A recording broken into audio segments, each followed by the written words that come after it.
जंगल में रह जयाम आदिवासी जंगल रखवाला रे।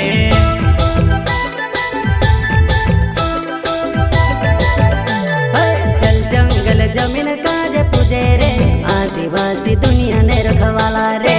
बाप देव खतरी काज पूजे रे आदिवासी सबसे निराला रे।